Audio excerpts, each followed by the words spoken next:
the will to live, the universe's blind engine. The darkness is absolute, isn't it? A velvet void where the external world finally concedes defeat. The phone is down, the responsibilities are paused, and silence settles over the house. But just as the world outside goes silent, the engine inside us roars to life. That frantic, relentless churn of memory, regret, or anticipation. We call it consciousness, but maybe it's just the sound of the universe refusing to stop turning. We lie utterly still, yet we are utterly driven. This strange contradiction, the inertia of the body versus the infinite motion of the mind, was, for Arthur Schopenhauer, the single great truth underlying all reality. For him, that inner roaring wasn't the soul. It was something far more brutal, far more honest. He named it the will. The Wille zum Leben, the will to live. This will is the fundamental, non-rational cosmic energy that compels all things to exist, to strive, to reproduce, and ultimately to suffer. It is the deep, primal impulse that manifests in the gravitational pull of planets, the growth of a root through stone, and the desperate heartbeat in our own chest. It is not guided by reason or morality. It is the blind engine of the cosmos. Everything you see, everything you desire, everything you are, is just the objective manifestation of this relentless, insatiable will. Our intellect, Schopenhauer argued, is merely a small, reflective window bolted onto a massive churning machine. We look out through that window and believe we are choosing our path, directing our destiny, but the machine only allows us the illusion of steering. The machine itself is running on one unbreakable law, infinite striving. And here is Schopenhauer's devastating truth. Because the will is infinite striving, existence itself is suffering. Desire, by its very nature, is a state of lack. When we hunger, the will screams. When we chase a goal, the will pushes. The moment the goal is attained, the scream stops. The striving is temporarily fulfilled. But what happens next? A profound silence. That silence is the brief, fleeting, and ultimately negative state we label happiness. It is merely the temporary cessation of pain. The will, however, abhors stasis. It cannot tolerate a void. Almost instantly, boredom rushes in, filling the vacuum left by satisfied desire, demanding a new target, a new lack, a new form of suffering to fuel its engine. We spend our lives swinging like a pendulum between the agony of desire and the dull lethargy of boredom. That is the human condition, according to the philosopher who looked unflinchingly at the world and saw hell. The striving itself is the constant force. The attainment is merely the brief exhale, quickly followed by the forced inhale of the next struggle. The pleasure of the hunt is always less than the pain of the resulting emptiness. We witness this cycle constantly. Look at ambition. We strive for recognition, status, wealth. We believe these achievements will bring peace, security, or final contentment. But success is merely a plateau where the will momentarily rests before pointing us toward the next, higher, more terrifying mountain. The moment the medal is won, the will is already setting the stage for the next competition. Or look at love, the romantic drive, that desperate, all-consuming attachment we feel for another person. Schopenhauer would dismiss the poetry. That, he insisted, is not genuine transcendence. That is the species' cunning attempt to propagate. The will disguises its ruthless biological necessity with the illusion of transcendent feeling, ensuring that two particular individuals, optimized for the next generation, complete their task. Once the biological imperative is secured, once the genetic imperative is satisfied, the intense, driving illusion often dissipates, revealing the core indifference that was there all along. We were merely tools in the factory of life. The will has no purpose beyond itself. It is a centrifugal force spinning endlessly in the dark. It is indifferent to our individual lives, our sorrows, our fleeting moments of joy. It generates infinite beings only to consume them, recycling the energy, perpetuating the cycle of striving and disappointment. It is a cosmic machine running on the fuel of pain. This is the truth that keeps us awake sometimes, the knowledge, intuitive or recognized, that the grand, beautiful play we are starring in is, at its deepest level, pointless motion. We are driven not by destiny, but by a blind compulsion we cannot quiet. We lie here, waiting for sleep, trying to turn off the engine, hoping for release, knowing we can't. Because the will does not sleep. It waits for the silence of the room to return so it can begin screaming again. And that scream is existence. The world is representation. Is reality just a dream? We try to negotiate with that scream. We close the doors, dim the lights, and lie down, seeking the brief, blessed silence of unconsciousness. Sleep is the nightly negotiation, the temporary surrender of consciousness to the darkness. For Schopenhauer, it's the only real reprieve from the tyranny of the will. We look forward to it, yet we dread the moment between the last conscious thought and the drop into oblivion, because that brief window is where the will performs its final, desperate dance. It reminds us of everything we lack. We call this desperate dance desire. We misunderstand its nature completely. We chase pleasure, believing it to be a positive reward, a solid achievement, a state we can acquire and hold. But examine any pleasure you have ever pursued. The moment of fulfillment, the satisfaction of the craving, is only ever relief. It is the swift removal of the tension, the momentary lifting of the burden. Schopenhauer insists that pain, frustration, and striving are the positive, real content of life. They are immediate, visceral facts of our existence. Pleasure? Pleasure is negative. It's a vacuum. It's the instant the headache stops, the instant the hunger is satisfied, the instant the striving ceases, before the next goal rises up to take its place. Pleasure is a deficit removed. Think about the feeling of reaching the culmination of a massive project, the moment of victory. That high lasts only seconds, perhaps minutes, before the will, the ceaseless engine, begins surveying the landscape for the next necessity. It cannot tolerate equilibrium, and what follows relief, boredom. That heavy, smothering realization that achieving the goal did not, in fact, change the nature of our striving. We spent years climbing the mountain only to find the same restless internal landscape waiting for us at the summit. Boredom is the clearest evidence that the will has no ultimate purpose beyond sheer persistence. If we manage, for a brief spell, to satisfy every pressing need, the will conjures up a new, less tangible, equally urgent anxiety to fill the gap. It must have fuel. It must scream. We live our lives oscillating between the twin poles of suffering, the torment of unsatisfied craving, and the agonizing void of boredom that follows temporary fulfillment. If we accept this, the world we inhabit shifts dramatically. If the world is merely the representation, the dream we have while the will screams in the dark, then our accomplishments are just props. Our success, our failures, our joy, our despair, they are plot devices in a narrative written entirely by an unconscious, indifferent cosmic force. Our individuality, the unique story we tell ourselves, is only a temporary frame built around this fundamental, shared restlessness. The man who is starving and the man who is worried about his stock portfolio are both experiencing the identical pressure of the will, simply channeled through different representations. The content is different, but the suffering is one and the same. The ancient Indians called this veil Maya, the illusion that this world of distinct objects, of separate joys and separate pains, is the ultimate reality. Schopenhauer looked at Maya not as a gentle mist obscuring truth, but as the iron grip of the will, forcing us to constantly define ourselves through the objects of our striving. The world of matter and motion, the world of cause and effect, is nothing more than the will's desperate attempt to see itself reflected in concrete forms. When we lie awake tonight, tormented by unachieved goals, by the sheer pressure of our obligations, we are not failing. We are simply experiencing the fundamental truth of our condition. We are watching the will at work, shaping the world, our private world, into an inescapable mechanism of pain. And the only way out, he argued, is to stop playing the game, to turn against the will, to deny its demands, and to stop chasing the illusion of positive pleasure. But how do you silence the engine that defines your existence?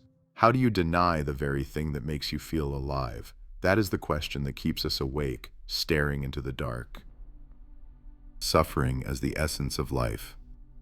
The dark does not offer silence, it offers awareness. It is in this stillness, when the world outside has retracted its demands, that we confront the engine most fiercely, the blind, relentless will that Schopenhauer described, the current of desire that refuses to be switched off. You lie there, waiting for oblivion, but the self is never louder. The bed becomes the battleground of pure consciousness. Every failure of the past day, every yearning for the future, is amplified in the quiet, a catalog of lack demanding attention. We are counting the seconds, hoping sleep will deliver us from the tyrannical ruler of our own minds. This relentless striving, this endless chain of wants, is what Schopenhauer understood to be the very essence of human existence, suffering. It's an aggressive concept, isn't it? We resist it instinctively. We are taught that life is defined by the pursuit of happiness. Schopenhauer dismisses this notion entirely. Happiness to him is merely a negative condition. It is not a positive reward. It is only the temporary cessation of pain. Think about it in the context of our daily lives. Every goal we set, every object we chase, the new job, the perfect relationship, the house, the moment of perfect satisfaction, is driven by a preceding state of inadequacy. Desire is, fundamentally, lack. It is a hunger that defines the space between where you are and where you want to be. When the desire is finally fulfilled, what happens? There is a momentary sigh of relief. The pain stops, but the satisfaction never lasts. The moment the lack is filled, the void rushes back in. The craving instantly shifts, either toward a new, immediate desire, or perhaps more frighteningly, toward boredom. Boredom, Schopenhauer argued, is overwhelming evidence that life, once stripped of its frantic pursuit of external goals, lacks inherent positive value. If the absence of pain doesn't immediately breed a new pain, it breeds the empty ache of ennui. So, the human life is suspended like a pendulum, swinging endlessly between the agony of striving and the misery of boredom. Suffering is not an accident, it is the mechanism of existence itself. And this is where Schopenhauer delivers his most profound challenge. If life is essentially suffering, then pleasure is fundamentally negative. We define good health as the absence of disease. We define warmth as the absence of cold. We define pleasure as the absence of pain. The positive force, the energy that demands notice, that defines our reality, is always the pain, the striving, the lack. Pain is real. Pain is palpable. Pleasure is only the fleeting, subjective interpretation of a burden being temporarily lifted. The moment of joy, that brief flash of elation, is simply the fading echo of a suffering that has just been silenced. It is a moment of debt repayment, not a moment of earning. If we accept this, if we accept that suffering is the fundamental ground state of reality, how do we endure it? How do we silence the will? The true ascetic, the saint, attempts the total denial of the will, starvation, renunciation, ultimate self-control. But for most of us, this is impossible. The will is interwoven with our biology, but Schopenhauer offered a loophole, a temporary sanctuary from the tyranny of desire. If we cannot stop the will, we can momentarily escape the representation. When we engage deeply with pure art, music, painting, poetry, we step out of the causal chain. We cease seeing the world as a toolkit for our desires. We stop asking, "What do I need from this?" and start asking, "What is this?" purely. In that instant of profound contemplation, we stop willing. We become, briefly, pure, detached, subjectless intellect. We are no longer individuals defined by our hunger. We are simply observers witnessing the universal forms. It is the closest we can come to nirvana while still inhabiting the body, a moment of true peace where the engine of wanting finally sputters and stalls. But the reprieve is fleeting.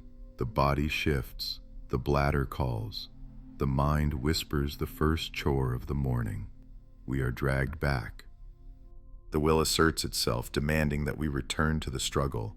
And lying here, staring into the dark, understanding this cycle, the perpetual desire, the momentary fulfillment, the subsequent emptiness, is the true, inescapable horror of consciousness. We are defined by the current we try so desperately to swim against, and that knowledge, that silent, terrified acceptance, is the only honesty left in the waiting. Leave your like. The pendulum of boredom and pain. The current we swim in is not leading anywhere, only back upon itself. It is a slow, rhythmic movement between two terrible poles. Schopenhauer, the philosopher who dared to look into the churning engine of human existence and report exactly how cruel it was, saw this with brutal clarity. He didn't see bliss or damnation as the ultimate fate of man, but something far more insidious, a metaphysical metronome. Existence, he claimed, is defined by the perpetual oscillation between pain and boredom. We spend our entire lives on the painful side of the swing. Pain, in the Schopenhauerian sense, is positive, it is active, it is the sting of the unsatisfied will, the gnawing lack, the specific desire that has not yet been met. We suffer because we lack food, or love, or recognition, or peace. This pain demands action. It drives civilization, innovation, and desperation. We chase the moment of cessation, believing that fulfillment is an end state, a smooth, steady plateau of well-being. But Schopenhauer tells us we are fundamentally mistaken.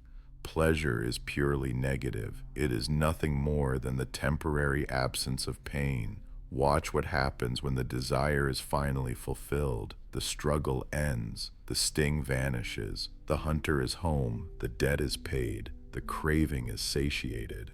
For a fleeting instant we feel relief, which we mistake for happiness. Then, the will, that universal blind force of striving that defines our core being, finds itself suddenly unemployed. When the specific task of overcoming a lack is complete, the engine of desire remains revving, but without direction. This is when the other pole asserts itself. This is boredom. Boredom is passive agony. It is the pressure of untapped energy, the deep, disquieting realization of meaninglessness that surfaces when we are not actively distracted by the chase. It is the terrible proof that our fundamental state is not happiness, but merely the necessity of being busy. To avoid the positive suffering of want, we strive.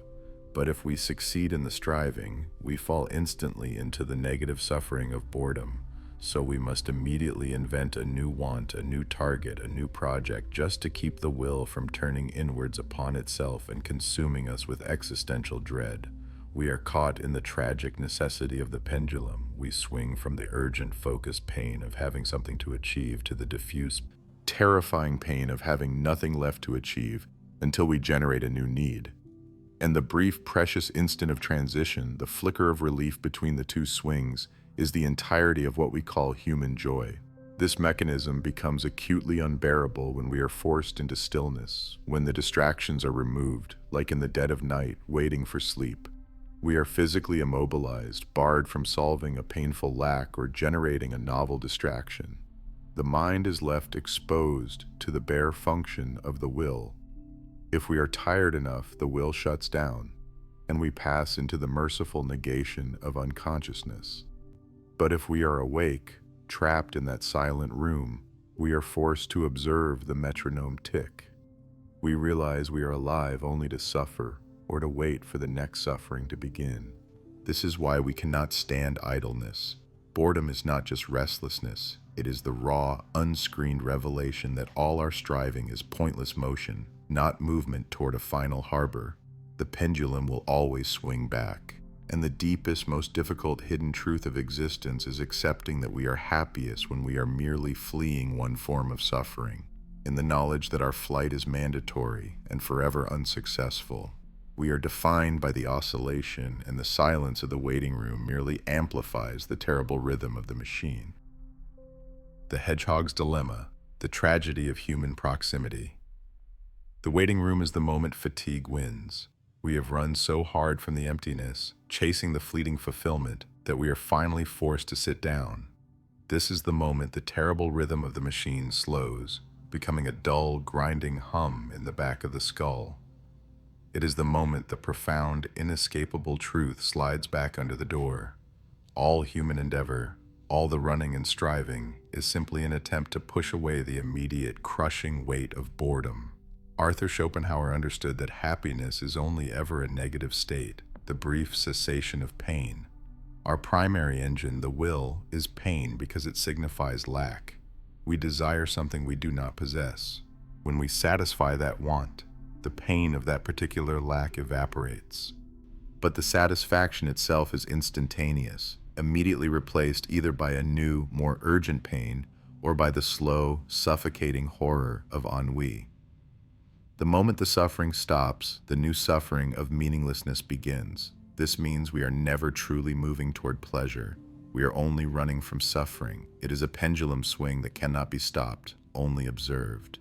And this relentless mechanism, this oscillation between the sting of wanting and the dull ache of having, dictates precisely how we approach one another. We are, as he observed, the frozen hedgehogs. We crave closeness.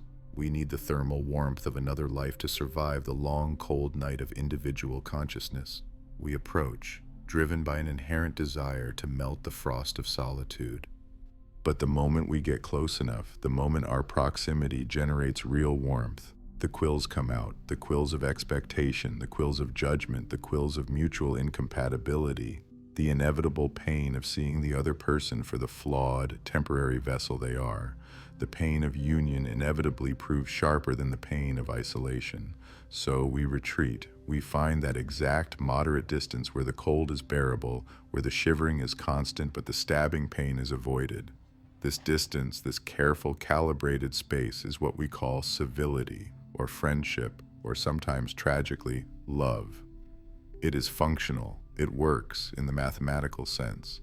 But the tragedy is that the warmth we truly need, the deep, soul-melting proximity, is rendered impossible by the inherent design of our species. The moment the closeness becomes real, the suffering becomes unbearable. We are compelled to run from the pain of solitude, only to run back toward it to escape the pain of union. We spend our entire lives calculating that perfect, safe distance, attempting to build a barrier strong enough to deflect the world but porous enough to steal warmth. It is an impossible architectural task. It is this precise exhaustion, the deep philosophical fatigue derived from running this unwinnable race, that finally defines the silence of the waiting room. We lay down, knowing the will must rest.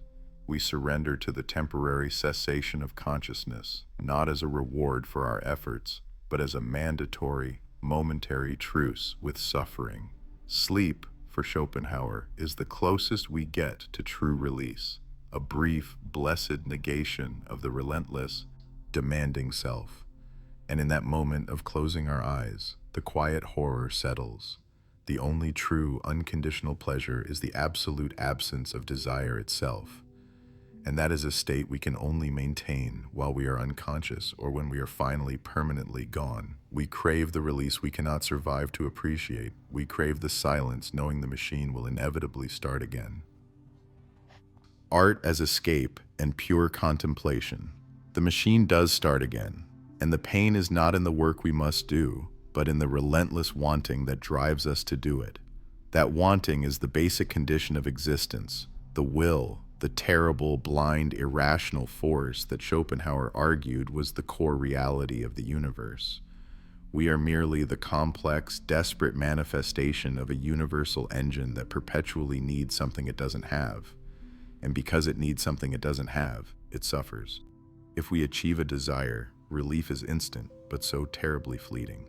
It is immediately replaced by either the next, greater want or by the slow, corrosive dread of boredom. The pendulum of existence swings endlessly between the sharp agony of unsatisfied desire and the dull ache of satisfaction achieved. This is the tragic framework of human life. We are only happy insofar as we manage to escape the trap of ourselves. And there is only one true escape hatch. Not sleep, not the fantasy of final extinction, but a momentary conscious cancellation of the will itself. Schopenhauer found this release only in aesthetic experience, in the contemplation of art.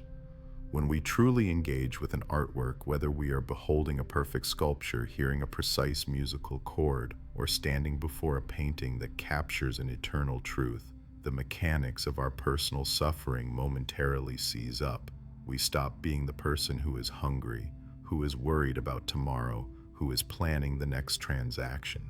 We transition from an individual defined by unique needs and timelines into a pure, mirror-like subject of knowledge, a pristine, disembodied I looking upon the world. In this rare state, the object of contemplation ceases to be useful, personal, or relevant to our survival. It becomes, instead, the pure, eternal Platonic idea embodied in form. We see not merely a tree, but the idea of tree. We see not a worried face, but the idea of human suffering. For that brief, glorious interval, the pendulum stops swinging entirely. There is no wanting, and therefore there is no pain. There is only apprehension. The will has been suspended. We are momentarily liberated from the chain of cause and effect, liberated from our own history, and most crucially, liberated from our future desires. The artwork becomes a portal to a world without utility, without ownership, and without need. We are utterly absorbed in the object, and in that absorption, the subject, the ego, the I, dissolves. This profound pause is the definition of contemplation. It feels like an inhale of something holy because it is a taste of true freedom, a freedom we otherwise only attribute to death. But it cannot last. We are creatures of the body, of necessity, of the relentless march toward the next meal, the next commitment, the next breath. The body asserts its needs, pulling the mind back into the chaotic currents of personal, temporal existence. The will reignites, the pain of desire snaps back into focus, and the oscillation begins anew. Want and boredom, want and boredom. The suffering returns, perhaps sharper, precisely because we now know the taste of true stillness. So why bother engaging in art if the suffering inevitably restarts? Because these moments of pure contemplation validate the whole agonizing enterprise of consciousness. Art is not merely a distraction.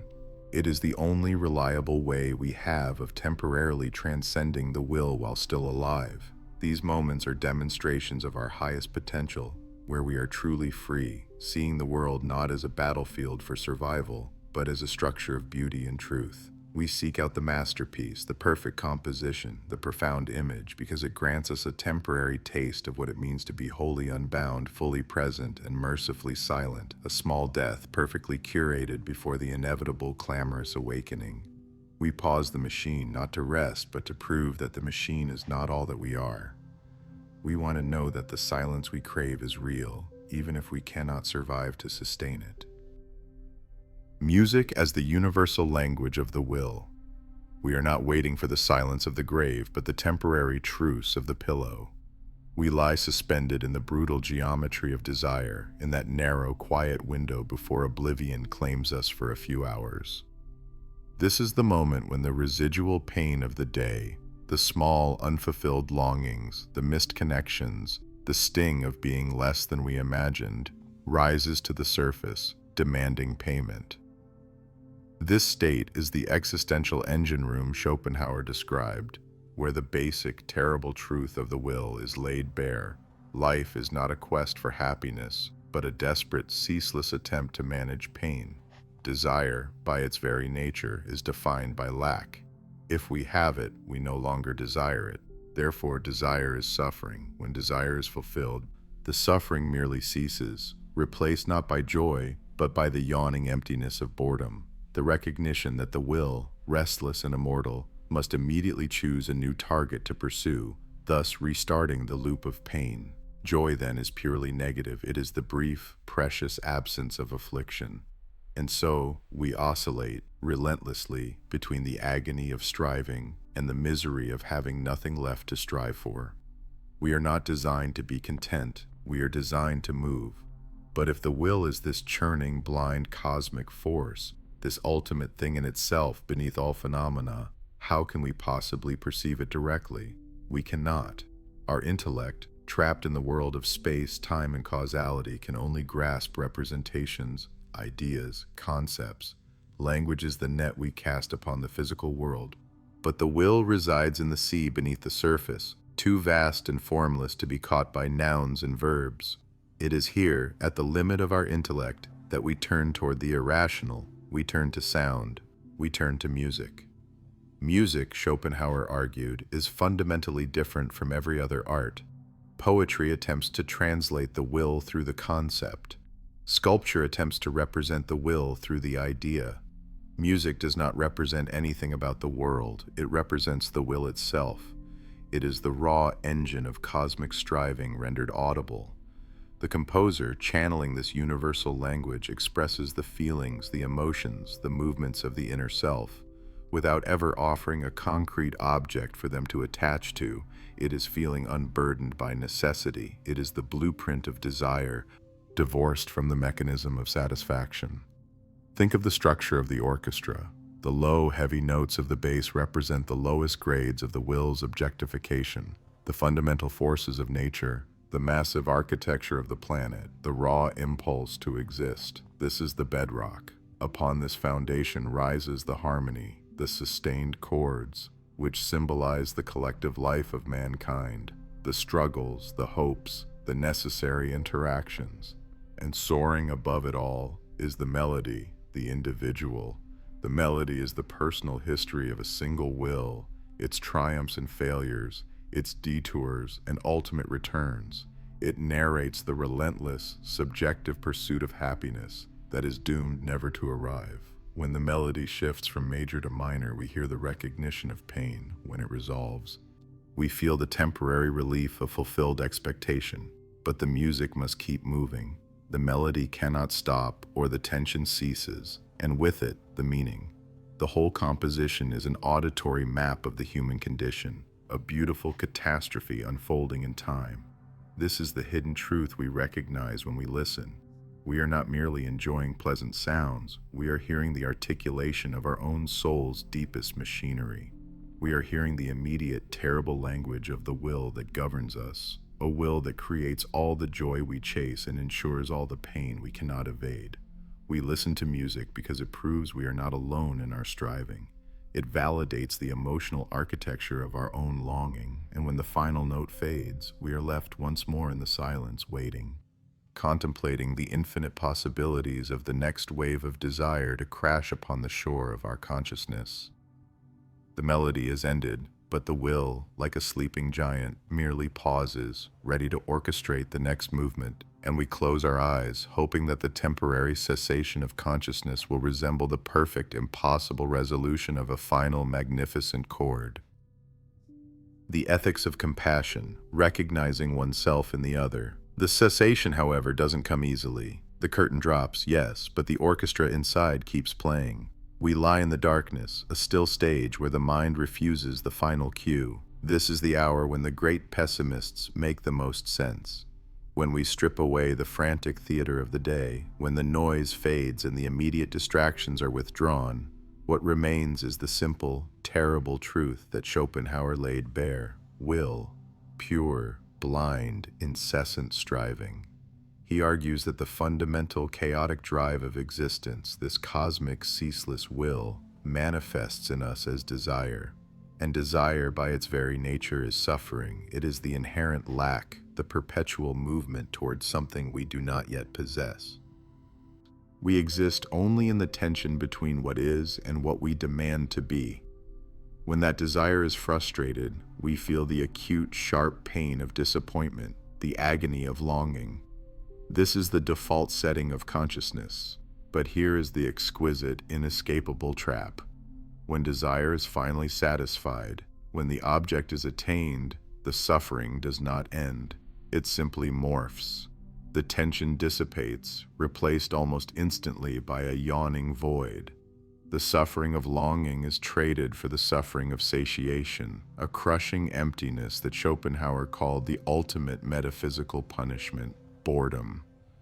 Boredom is the realization that attainment itself is just a temporary lull. It is the sound of the will, idling, impatient, immediately generating the next object, the next fixation to resume its furious striving. Existence is thus a colossal pendulum swing, oscillating relentlessly between the extremes of agony and ennui. If this is the grim reality of the individual life, a solitary feudal dance toward fleeting satisfactions, how does Schopenhauer propose we find meaning? Or better yet, how do we find relief? He points us, surprisingly, toward ethics. If we are all just localized, ephemeral eruptions of the same underlying striving unconscious will, then the boundaries we draw between self and other are illusory. They are merely concepts, necessary for the practical theater of daily life, but fundamentally false in deep reality. To recognize this shared identity, that the suffering which drives the beggar, the victim, or even the predator is fundamentally fueled by the same universal, aching will that drives me, is the birthplace of true morality. The highest ethical realization for Schopenhauer is found in compassion or Mitleid. This is not charity or simple pity, condescendingly offered from a position of temporary comfort. It is radical recognition. It is the moment when the veil of the principium individuationis, the principle of individuality, thins enough for us to genuinely see ourselves reflected in the other's plight. We don't just feel for them, we feel as them. Their hurt becomes instantaneously a part of our own internal landscape. This recognition carries its own profound, painful consequence. To recognize the other's pain as your own means you deliberately double your suffering. You take on the burden of the world's striving, internalizing its chaos. But in this doubling, there is a paradoxical kind of transcendence. By fully stepping outside the ego's demands and recognizing the universal nature of suffering, we momentarily cease our own individual futile striving. We achieve a temporary quietude not through personal attainment, but through the acknowledgement of shared vulnerability. This is the heavy price of ethical awareness. The hidden truth Schopenhauer offers us is that the deepest compassionate impulse requires a painful, conscious resignation from the will's demands. We find the cessation of our individual striving, not through external accomplishment, but through the internal, profound recognition of the other. We close our eyes again, sinking into the potential nothingness. But now, the hope isn't just for a magnificent chord. The hope is for a silence so vast, so complete, that it encompasses all the striving, all the pain, the ceaseless demand of the will, finally stilled. We seek the dark water where the individual wave merges back into the ocean, having finally recognized that every single drop was always only the same water. Love as the illusion of the species. The recognition of sameness allows us a brief, necessary reprieve. We lie here, suspended, awaiting the daily death. Sleep is that necessary intermission where the will loosens its grip, not out of kindness, but purely out of biological necessity. If we were forced to sustain the full, agonizing burden of desire and individuation 24 hours a day, the weight would instantly shatter us. The world would be nothing but a vast, continuous scream. This waiting, this quiet, gray state between conscious thought and oblivion, is perhaps the closest we get to true temporary freedom. We momentarily negate the self. We grant the body the right to pause the suffering, but the will is a cunning adversary. It does not truly stop. It merely pivots its strategy. It needs us to return, renewed, to the pain of existence, because existence is its only metric. And nowhere is the will's genius for spectacular deception more tragically beautiful, more ruthlessly effective than in the arena we call love. Schopenhauer understood that the grand opera of romantic fixation is merely the will's most urgent, most compelling whisper, disguised as destiny. It is not seeking the happiness of the individual. It is demanding, forcefully and without negotiation, the creation of the next iteration of suffering, the next carrier of the will. The overwhelming rush we feel when we encounter the object of our desire, that gravitational pull that seems to negate all else, that sense of profound cosmic rightness, is not an experience of the highest personal good. It is merely the will of the species performing rapid, subconscious math The only thing truly being decided in that moment is the optimal genetic composition for the child yet to be born.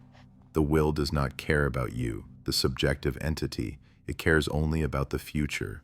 The overly intellectual seeks the earthy, grounded partner. The physically frail craves the robust. The person fixated on material comfort is strangely drawn to the bohemian, the wandering spirit. This is not coincidence or cosmic alignment.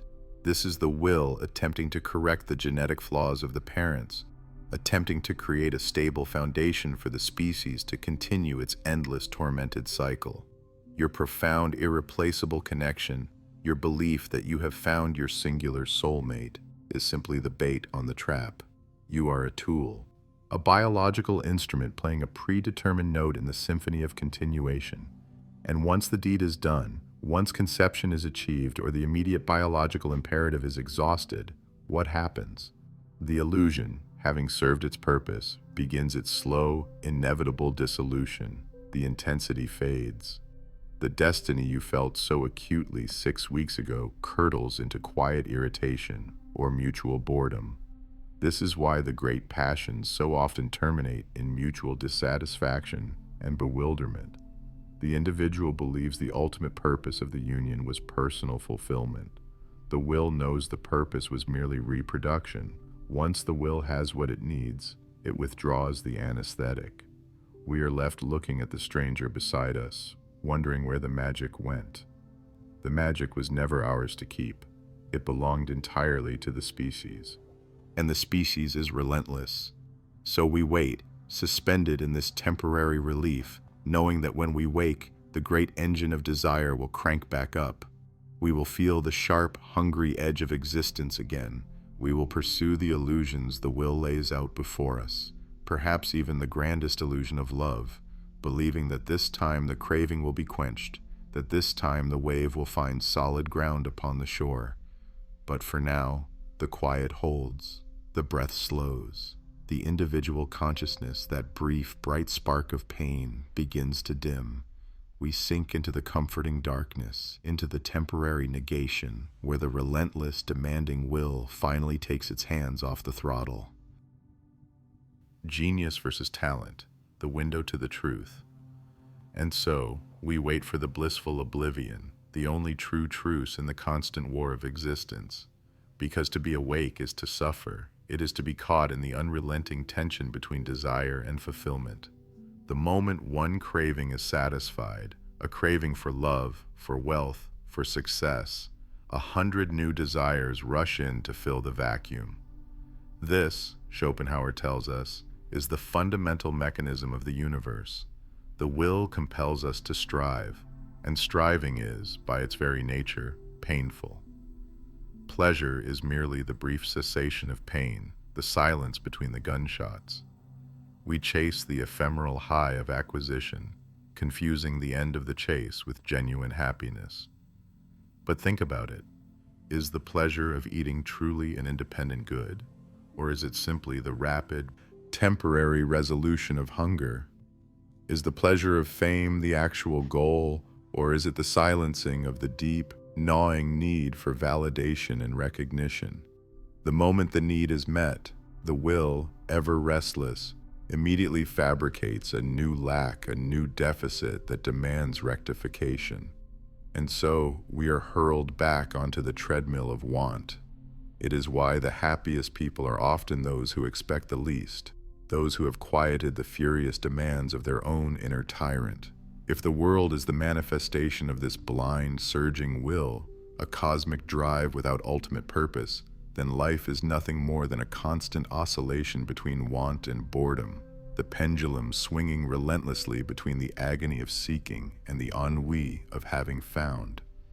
There is, however, one reliable pathway out of this prison of perpetually regenerating pain, and it is reserved for the few, the path of pure contemplation, the path of the genius. The talent, Schopenhauer observed, is defined by its practicality. It is inherently useful.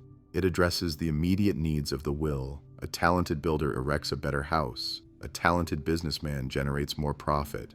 They are excellent, adaptive servants of desire, perfecting the tools by which we perpetuate the cycle. But the genius doesn't serve the will, they transcend it, they betray it. When the true artist, the musician, the philosopher, or the profound contemplative turns their gaze outward, they achieve a state of pure, objective perception. They stop asking, what does this thing mean to me? And start asking, what is this thing independent of my use? In that moment, the individual stops being an individual, a locus of endless wanting, and becomes the pure, subjectless mirror of the object itself. The intellect momentarily stops acting as the mere slave of the body's needs. This is the window to the truth. It is a moment of profound, absolute quietude. The will is briefly silenced because the intellect is no longer acting as its tool.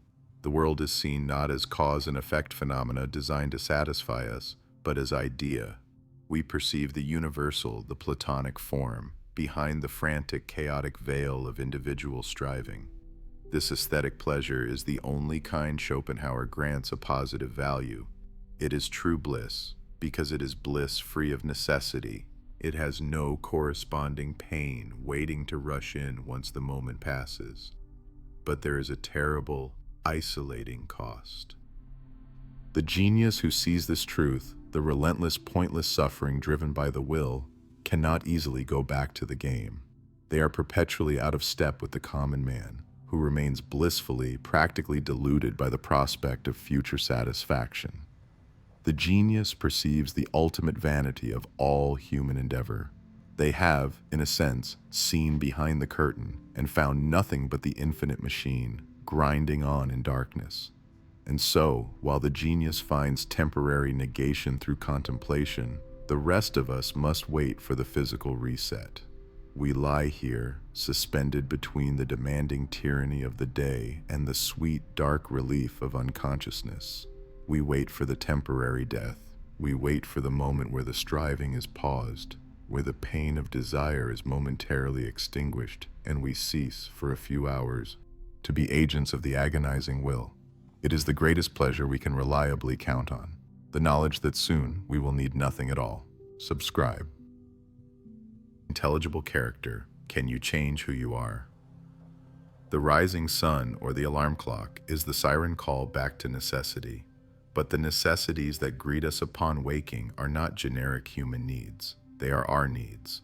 The specific hunger for this goal, the specific anxiety about that past action. We are dragged back, not just into being, but into being this specific person. This is the ground where Schopenhauer drops his heaviest, most granite truth, the intelligible character. We spend our lives believing in metamorphosis, in radical reinvention. We cling to the idea that tomorrow we will finally choose to be different, smarter, kinder, less anxious, more disciplined. Every self-help guru, every inspirational seminar feeds this glorious delusion. But Schopenhauer says, no, the will, the core of your being, the thing in itself that manifests as your personality, is fixed, eternal, and fundamentally beyond the reach of rational alteration. You can change your understanding of the world, your intellect can evolve, your empirical character, your habits and actions can be modified by experience. You can switch careers, move continents, even master a new language. But the fundamental thrust of your will, the inherent way you prioritize, crave, and suffer, remains precisely the same. You cannot make the leap. You cannot transform the essence of your striving. If you are rooted in egoism, you may learn to perform selfless acts, but the motivation will remain egoistic. The desire for praise, the fear of censure, the internal satisfaction of a self-congratulatory narrative, the miser driven by the pure, terrifying will to hoard, might give up hoarding money, only to dedicate himself with the same obsessive intensity to collecting first editions or rescuing stray cats. The form of the striving changes. The intensity and the nature of the will do not. This realization is devastating to the moral ego. It means that all the striving we invest in becoming a better person is simply the process of discovering the boundaries of the character we were always fated to be. We are like actors reading a script that was finalized before the curtain rose. We feel the illusion of choice in every line, but the story is already complete. Schopenhauer argues that freedom is located in the intelligible character outside of time, in the original, transcendent act of the will choosing itself, an act we, as empirical beings living moment to moment, can never remember or undo. In the temporal world, causality reigns. Our actions are strictly determined by the interaction of fixed character and given motive. We are only free in that deep, metaphysical sense that we are the source of the striving. We don't choose how we react, we only realize through living who we are.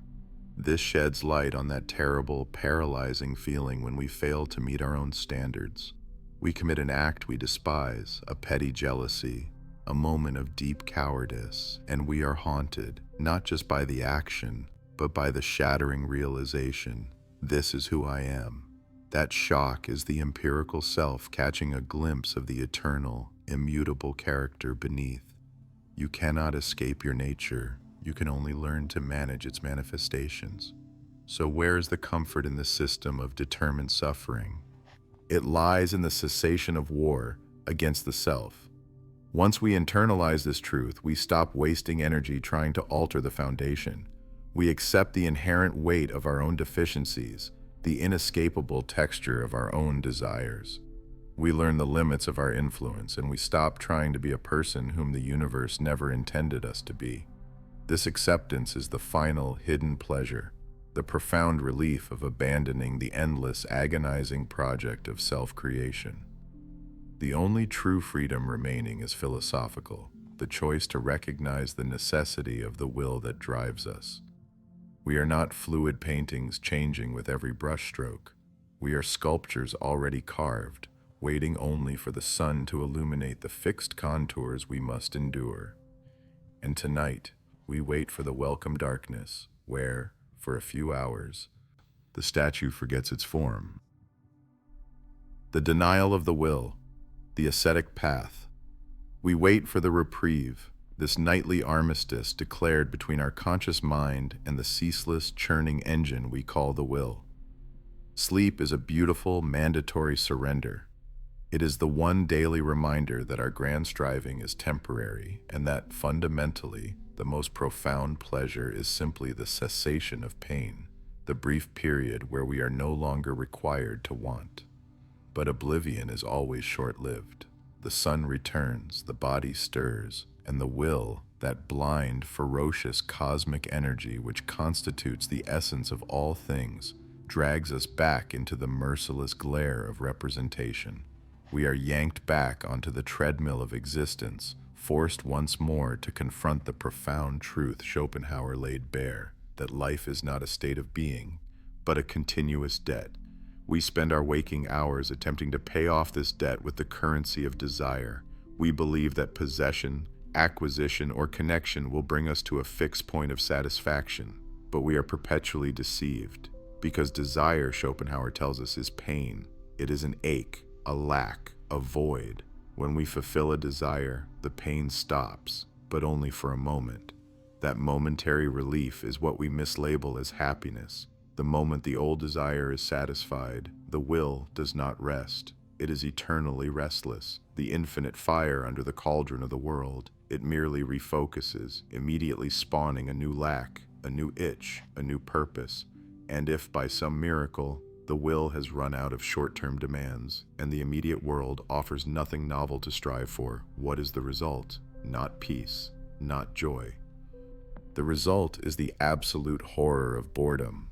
This is the great, awful secret of existence. We are condemned to swing, like a logical, heavy pendulum, between the extremes of pain and boredom. There is no middle ground, only the brief, fleeting transition zone, which we mistakenly chase. If this is the metaphysical mechanism of the world, if the will is the source code for our intrinsic, undeniable suffering, then there is only one logical path for the philosopher seeking truth and peace, the radical denial of the will. It is not enough to simply manage or modulate the will. You cannot bargain with a force that is your very essence. You must starve it. You must refuse it affirmation at every turn. The denial of the will is the choice to step off the pendulum. It is the recognition that the endless dance of desire and relief is futile, a cosmic joke played upon the isolated individual. To deny the will is to see through the illusion of the principium individuationis, the principle of individuation, and understand that the suffering you feel is identical to the suffering of all beings. The difference is merely one of manifestation. The ascetic path is the practical application of this terrifying insight. It is a calculated war against the self waged through voluntary suffering and renunciation. It is the practice of chastity, to deny the will at its most powerful biological root, refusing the imperative toward reproduction that sustains the suffering cycle. It is the practice of voluntary poverty, dismantling the illusion that ownership can soothe the soul. It is the practice of fasting and physical hardship, systematically teaching the body that its demands are meaningless, temporary noises. The goal is not self-flagellation for the sake of piety. The goal is quietism, a state of profound, absolute stillness, where the individual will is so completely starved that it collapses into itself. It is the final recognition of samsara, the realization that this world, this phenomenal reality, is merely a reflection of a senseless, struggling force. The ascetic looks upon the world not with hatred, but with a gaze purged of all interest. They see the beauty of the representation, the temporary manifestation of nature, but they no longer feel compelled to participate in its bloody pageant. The striving, the wanting, the fear of death, the lust for life, all these fires burn themselves out, leaving behind only the cold, clear ash of pure, detached contemplation. We seek sleep for a few hours of quiet, but the true escape is found in the conscious refusal to let the statue forget its form. It is the choice to look upon the fixed contours of human existence and declare, I see you, but I refuse to animate you. I refuse to lift the hand of desire. And in that profound refusal, the long, slow, quiet death of the will begins. Death is nothing to us. The death of the will is not an act of sudden revolution, but a slow geological erosion. It is the realization that the fundamental engine driving all suffering, the endless cycle of wanting and needing, is itself fundamentally pointless. We begin to observe the mechanism rather than participate in it, and what we find is terrifying in its simplicity. We are designed, biologically and metaphysically, to chase a phantom. Desire, in Schopenhauer's stark, unforgiving landscape, is lack, and lack is pain. We strive to fill the cavity, believing that the achieved object, the status, the material comfort, the romantic conquest, will be the final answer. It never is. The great irony of human experience is that satisfaction is inherently negative. It is merely the momentary cessation of pain. We taste the silence, believe it is happiness, and then immediately invent a new noise to pursue. The pleasure of eating only lasts until the hunger returns. The pleasure of ambition dissolves the moment the goal is achieved, yielding instantly to the anxiety of maintenance or the crushing weight of boredom. Our entire life becomes a frantic, high-tension pendulum swing between the anguish of craving and the profound emptiness that follows acquisition. And it is that emptiness, that boredom, which Schopenhauer identified as the most chilling proof of the will's futility.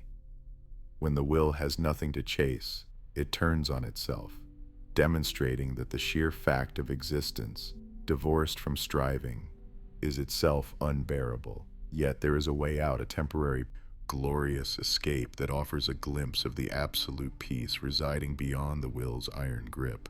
It occurs when we step outside the framework of utility, when we simply look at the world, not for what it can give us, but simply for what it is. In that state of pure aesthetic contemplation, gazing upon a piece of art, listening to the unfolding structure of music, or contemplating the indifferent perfection of nature, the demanding, relentless will falls silent. We stop being the struggling participant, the striving subject demanding satisfaction from the world of objects. We become, briefly, the pure, untroubled mirror of the world. The subject merges with the object, and in that dissolving boundary, The pain evaporates. It is a profound insight. We suffer because we are individualized will. We find peace when we dissolve the boundaries of that individuality. This is why the approach of sleep is often so deeply welcome. It is the temporary dissolution of the self that demands. The body lies still, incapable of acting on its desires, releasing the physical tether that ties us to the cycle of pain. The mind, though perhaps still flickering with residual anxieties, is preparing to surrender its identity. We are moving toward a state where the great cosmic debt of striving is, for a few blessed hours, paid in full. To sleep is to choose non-being over the agonizing persistence of being. It is the closest we come, daily, to accepting that terrifying, liberating truth, that the ultimate freedom is not to win the game of desire, but to refuse to play it altogether. The quietude we feel now, sinking into the mattress, is the silent acknowledgement that for a little while, everything is nothing to us. The will is dormant, and finally there is peace, a peace born not of acquisition, but of pure, blessed absence. Suicide, an affirmation of the will, not its negation. We seek that absence nightly, a brief respite from the relentless motor running inside us. But the sleeper always wakes, and the will always returns, hungry. This is where we must confront Schopenhauer's most uncomfortable paradox, the very paradox that underpins his view of self-destruction. Most people assume suicide is the ultimate negation, the final no whispered into the void. They think the act demonstrates the utter defeat of the spirit, a surrender to life's insurmountable cruelty. But Schopenhauer views it entirely differently. He calls this belief a fundamental mistake, a profound misreading of the metaphysical architecture of existence. For Schopenhauer, the person who kills themselves does not hate the will to live itself. On the contrary, they demonstrate an intense, almost feverish affirmation of it. They hate the unique, excruciating manifestation of that will in their own empirical experience. They are not rejecting the universal principle of wanting. They are rejecting the terms of their current wanting. They are saying, I want will, but I refuse the suffering that accompanies this particular objectification of will, my body, my circumstances, my pain. The suicide is not denying the engine. They are simply trying to smash the specific vehicle that is currently transporting them through agony. The core desire, the desire for satisfaction, for peace, for relief, remains utterly intact. It is merely expressed through a radical, final attempt to remove the obstacles to its fulfillment. The intensity of the final choice, the radical commitment required to end one's own existence, is perhaps the highest, most fervent expression of will possible. It is will driven to its logical, self-destructive extreme. It is the ultimate statement of desire, the desire for the cessation of pain, which is itself just a specialized form of wanting pleasure. The tragedy, according to Schopenhauer, is that the suicide believes that by destroying the phenomenon, the body, the physical, individualized manifestation, they destroy the suffering. But they fail, utterly and tragically, to touch the noumenon, the will itself. The will remains whole, undamaged, affirmed by the very violence used to escape it. Since the will is singular, timeless, and indestructible, the subject has merely annihilated a particular moment of its representation. The underlying force, the endless striving, simply shifts its focus, ready to manifest again in a different time or different circumstance, utterly untouched by the dramatic, phenomenal ending. The suicide does not escape the will. They merely escape this life. Schopenhauer is clear. The only path to true liberation, to the actual cessation of the struggle, is not through the destruction of the physical carrier, but through the intellectual, ethical denial of the will's demands. This denial, the path of the sage, the ascetic, the person who ceases to desire entirely, that is the only way to touch the root of the problem. It requires a profound, terrifying shift in perception, where the individual recognizes the fundamental unity of all suffering, seeing their own pain mirrored universally in the struggle of every living thing. And what happens when this recognition is achieved? The true denial of the will is a slow, agonizing death of the ego.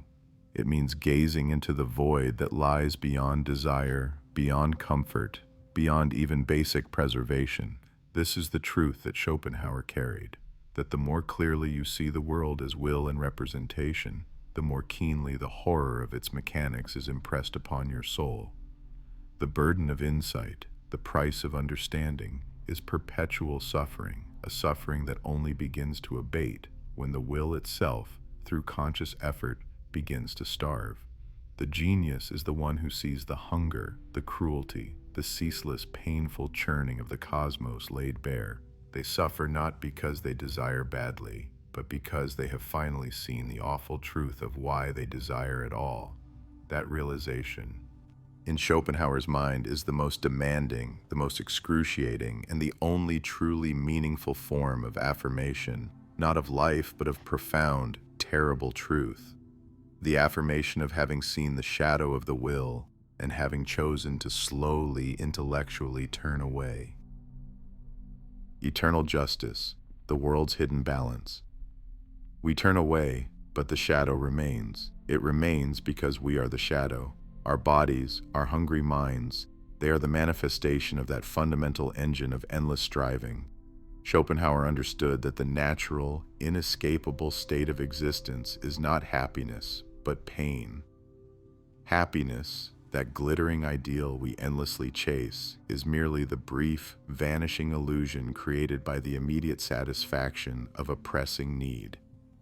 It is a debt paid down only to be instantly replaced by a new, deeper, gnawing want.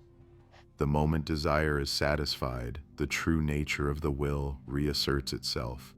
We feel the terrible weight of existence lifted, but only for the fraction of a second before the next goal is fixed. And if somehow we manage to satisfy all immediate desires, if the will is momentarily starved of external objects to pursue, what greets us? Not nirvana, but the terror of boredom.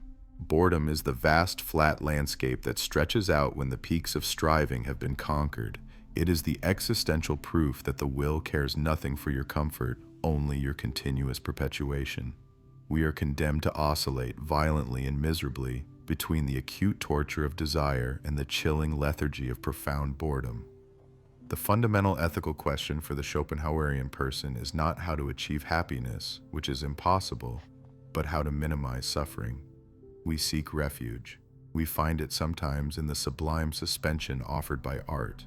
When we stand before a masterpiece or hear a truly complex, echoing piece of music, our mind ceases to be the servant of the will.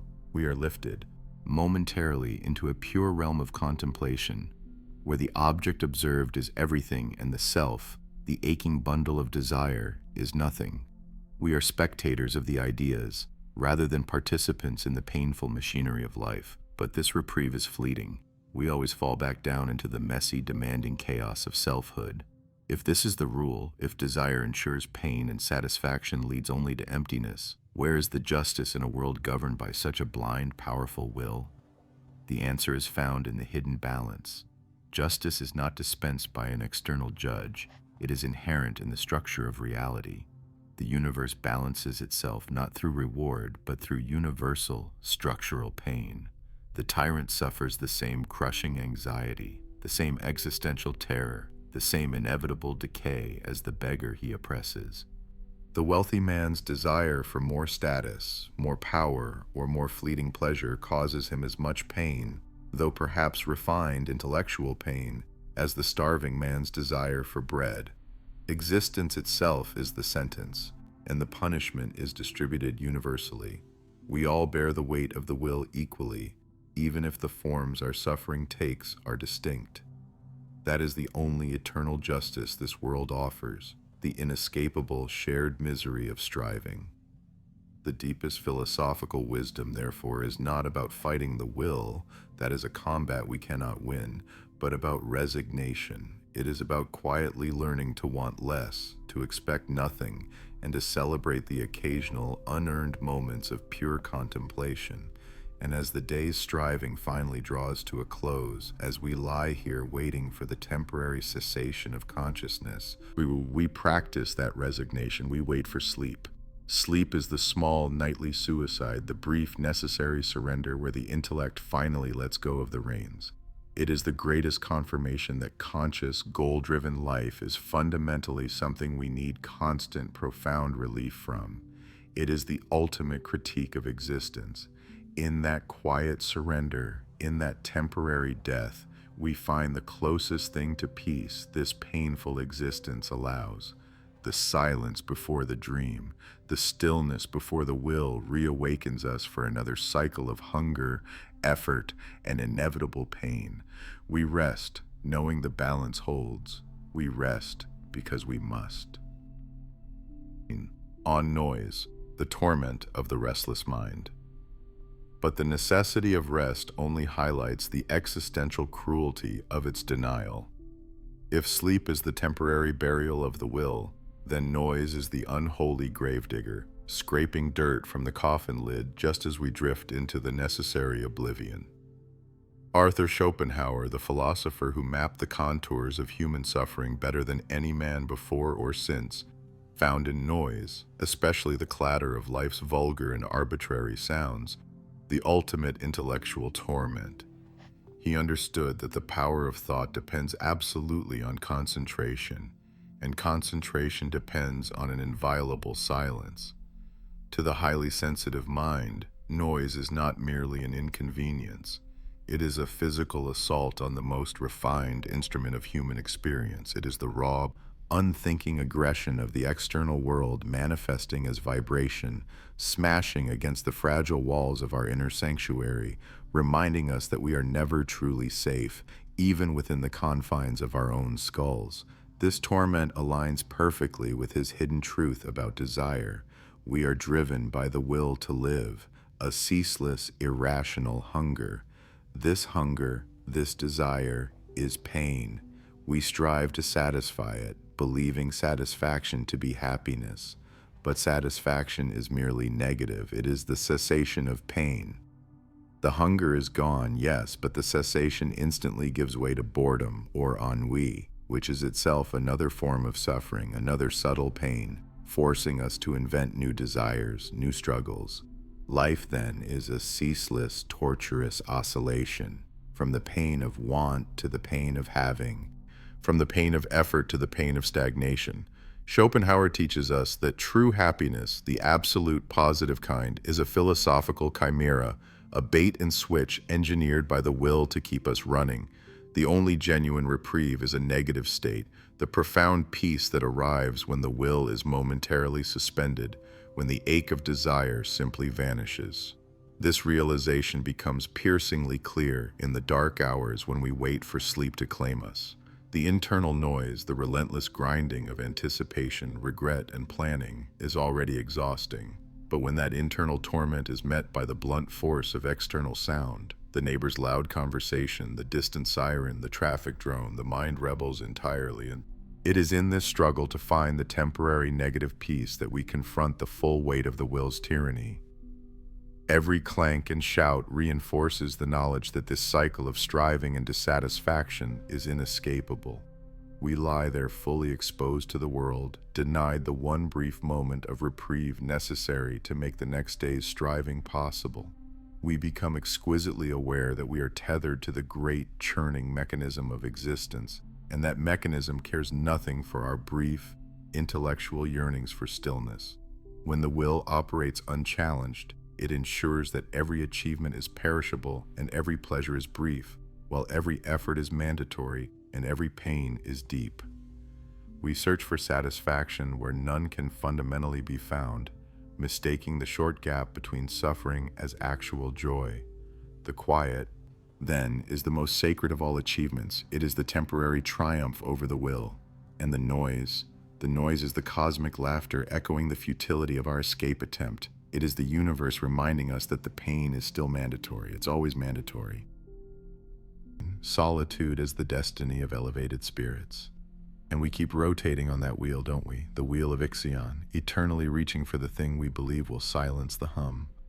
We spend our lives convinced that happiness is the brief, shining moment immediately following the satisfaction of a monumental desire. But this is the central deceit. Schopenhauer understood that the moment the desire is quenched, the pain returns, not as the sting of want, but as the dull, suffocating dread of boredom. We swing ceaselessly between the agony of craving and the terror of having nothing left to crave. This is the oscillation of existence, the relentless heartbeat of suffering. The elevated spirit, the one cursed with an overactive intellect, is simply the spirit that realizes this cycle faster and feels the weight of its futility more acutely. They see the mechanism, they watch the crowd chase shadows and know, definitively, that the shadow will be just as empty when caught as it was when chased. What choice does such a mind have? The will is shouting in every transaction, every acquisition, every desperate attempt to fill the cavity with momentary sensation. The common man hears the shout and joins the chorus, mistaking volume for meaning. But the refined mind hears the true frequency of the noise. It is the sound of universal panic. And so, the retreat begins. Solitude is not the result of antisocial behavior. It is the inevitable destination of a superior philosophical insight. It is the recognition that engagement with the world as it stands, a world driven by the inexorable, idiotic engine of the will, is profoundly tiresome. How can one endure the incessant demands for relevance, the posturing of ego, the relentless, small-minded dramas driven purely by appetites that you have already seen through? The common discourse suddenly sounds like children arguing over seashells on a beach that is about to be swept clean by the tide. To be solitary is simply to withdraw your attention from the theater of the ineffectual. It is an act of intellectual self-preservation. It is often said that the greatest suffering of the elevated spirit is loneliness. But that's a half-truth designed for sentimentality. The real, sharper suffering is the knowledge that even if company is found, the connection will likely remain frustratingly superficial, centered on the very pursuits you have already rationally dismissed as pointless. The pursuit of company quickly reveals itself to be the pursuit of conflict. Every human being is a manifestation of the will, and wills clash. We are vectors of desire, competing for resources, attention, and validation. To be among others is to be immersed in an unending, petty, exhausting war of competing egos. Solitude, then, is not the absence of people, but the cessation of conflict. It is the temporary, cold comfort achieved by declaring a personal ceasefire with the world's mandatory pain. You cease arguing with the deaf because you realize their deafness is constitutive of their being. They must chase, they must desire, they must believe that the next object will bring lasting peace, because the alternative, the sheer terror of realizing there is no lasting peace, is too horrifying to contemplate while standing in a crowd. But the one who has seen the truth cannot unsee it. The truth is heavy, and it separates you from the buoyancy of collective delusion. The consequence is a unique form of detachment, a quiet, analytical compassion perhaps, but never participation. You are watching a play whose ending you already know, and participation requires feigning suspense. This is too exhausting for the truly honest mind, and that is why solitude is the destiny. It is the destination where the high-minded spirit goes to reduce the volume of the will, allowing the rare, delicate possibility of something else, something beyond desire, beyond the pain of want, and even beyond the pain of boredom. It is the necessary clearing where the only true work can be done, the slow, arduous, and almost always failing attempt to achieve the Schopenhauerian triumph over the will. The effort to stare into the void without feeling the mandatory urge to fill it, to simply wait. And in that profound quiet, the only sound you hear is the low, steady thrumming of your own awareness, divorced from the world's noise, waiting for the final, ultimate silence that only sleep, or something more definitive, can bring. This is the price of seeing clearly. The price of elevated clarity is distance, and distance, when measured in human terms, is solitude. Vanity and pride, wounds of our will. Isolation is merely the observatory. From this quiet height, the great theater of humanity below, that constant frantic striving, loses its tragic gravity and starts to look merely exhausting, perhaps even a little absurd. We call them vices. But vanity and pride are more accurately described as self-inflicted wounds of the will. They are not imperfections of character. They are structural failures in how we relate to reality. They are the mechanisms by which we actively consent to our own suffering, using the judgment of others as the gauge for our self-worth. Schopenhauer compels us to see this clearly.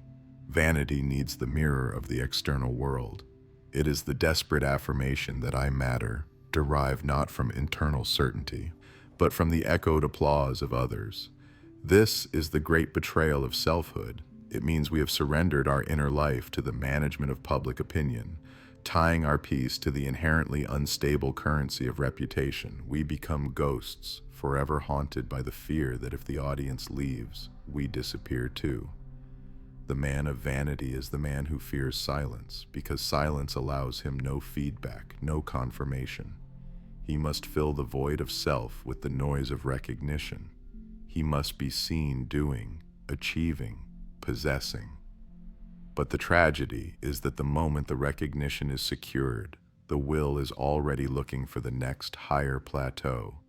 The wound never closes, it simply widens to demand more tribute. Pride is worse. If vanity is the plea for attention, pride is the declaration of superiority. Pride requires a hierarchy. It is the need to feel great, and because greatness is fundamentally comparative, pride guarantees infinite suffering. Every person who excels, every unexpected slight, every moment of perceived disrespect is a dagger. The proud man can find no peace because he cannot tolerate the simple, brutal indifference of existence. The universe does not care about his standing, and fighting that cosmic neutrality is the source of endless vexation. This leads us to the hidden truth about desire itself, a truth we avoid because it demolishes our architecture of hope. Why do we chase pleasure so relentlessly if it delivers such reliable pain? Because we confuse relief with fulfillment. Pleasure, Schopenhauer tells us, is always inevitably negative. It is nothing more than the temporary cessation of want, the scratch that relieves the itch. The hunger satisfied, the absence of a pressing necessity. But the will, eternally hungry, immediately presents a new demand, a new itch, a new ache. We spend our lives engaged in the Sisyphean labor of running from one lack to the next, mistaking the momentary silence between demands for true happiness. If pleasure is merely negative, then true happiness is not the attainment of something desired, but the blessed state of lacking nothing. The profound, quiet, untroubled indifference of the soul. We spend our lives running toward the peaks of sensation and excitement, when the only real peace is found in the valleys of neutrality. It is here, in this narrow space between the last thought of the day and the collapse into unconsciousness, that the will fights its final skirmishes. We review the day's humiliations, the slights, the failures of expectation, that churning regret, that refusal to forgive the past or release the future, is the will demanding its due. It is the last gasp of pride clinging to its self-importance. We wait for sleep, knowing that sleep is the only reliable ascetic practice available to the non-saint. It is the temporary negation of the will, a brief holiday from the crushing burden of individuality. The highest philosophical achievement is simply to desire sleep without desiring anything in the sleep. To wish for nothingness, temporarily delivered. To surrender the self-management, the pride, the vanity, and finally, to find that necessary wound of our being healed. If only until the sun returns and the whole relentless demanding theater opens again. The clarity comes not from solving the problem of suffering, but from finally seeing that suffering is the problem, and that we created it ourselves by insisting on the primacy of our own desperate, fragile will. The truth demands everything, and tonight, all it asks for is quiet.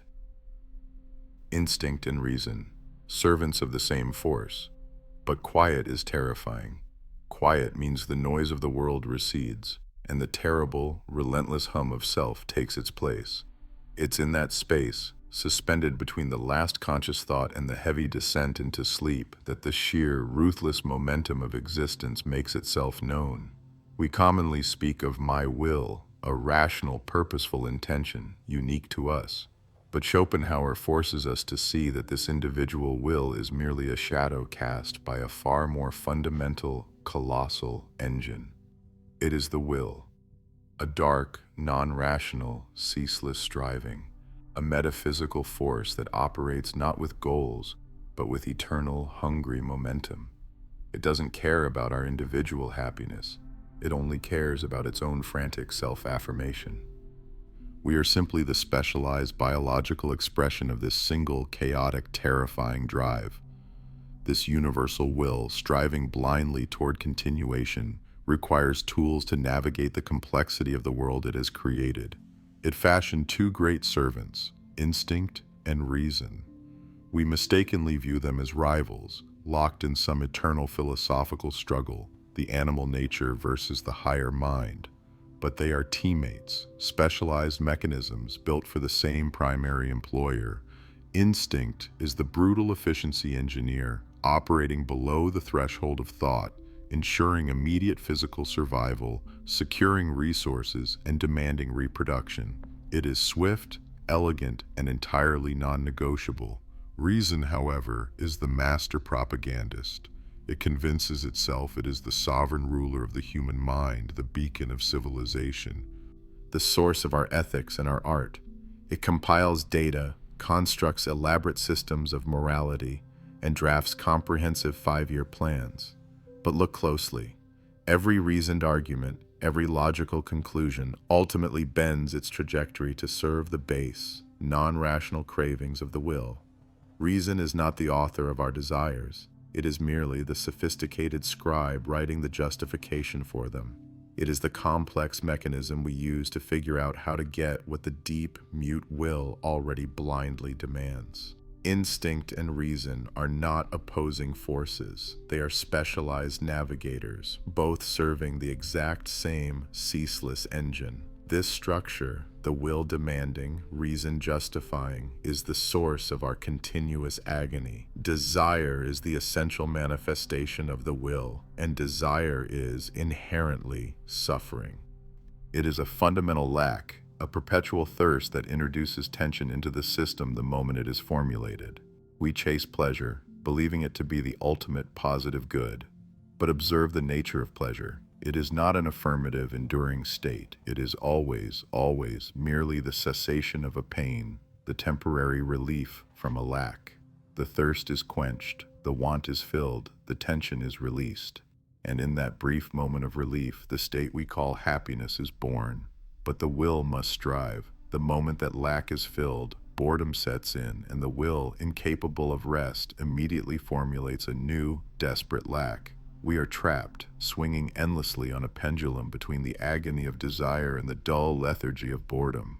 The will demands the dance continue. Tonight, as we lie in the dark, waiting for that brief, fragile reprieve we call sleep, we confront the raw, tragic machinery of our lives.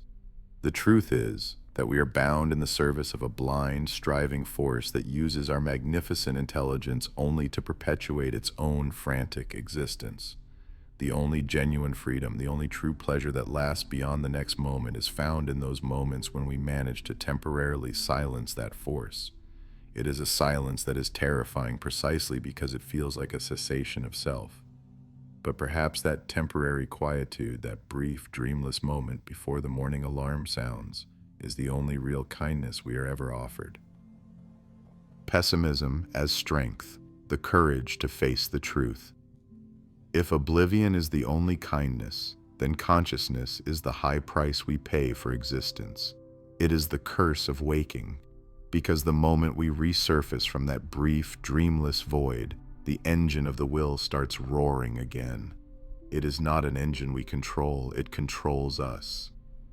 Schopenhauer's genius was his unflinching recognition that the driving force of life, that ceaseless striving, that hunger for the next moment, the next possession, the next achievement, is not the path to happiness. It is the fundamental, inescapable mechanism of all suffering. He ripped away the optimistic varnish polished by generations of idealists, exposing the raw, brutal mechanism underneath. Life is not a gift we are entitled to. It is a debt we are compelled to pay, accruing interest in the currency of pain. The will, in Schopenhauer's definition, is not rational intention. It is a blind, subterranean, universal force, a pure, aimless striving. We mistake its effects, our desires, our ambition, our lusts, for our individuality, but in truth, we are merely its puppets, compelled by its metaphysical hunger, and the oscillation never stops. We suffer at two distinct poles, desire and boredom. When we are caught in the grip of desire, we suffer because we lack. That is the agony of striving, the grinding tension of ambition unfulfilled. We believe fervently that acquiring that one thing, the promotion, the love, the peace, will finally end the striving. But the moment we acquire it, the desire dies. The tension dissolves, and what fills the sudden void? Not satisfaction, not lasting happiness, but the profound, hollow awareness that there is nothing truly meaningful to strive for, only another thing to want. We have moved from the pain of lack to the dull misery of excess. We are bored. We spend our lives chasing the fleeting relief of satisfaction, only to be instantly haunted by the crushing ennui that follows, forcing us into a renewed chase. We flee the tension of wanting only to escape the vacuum of having.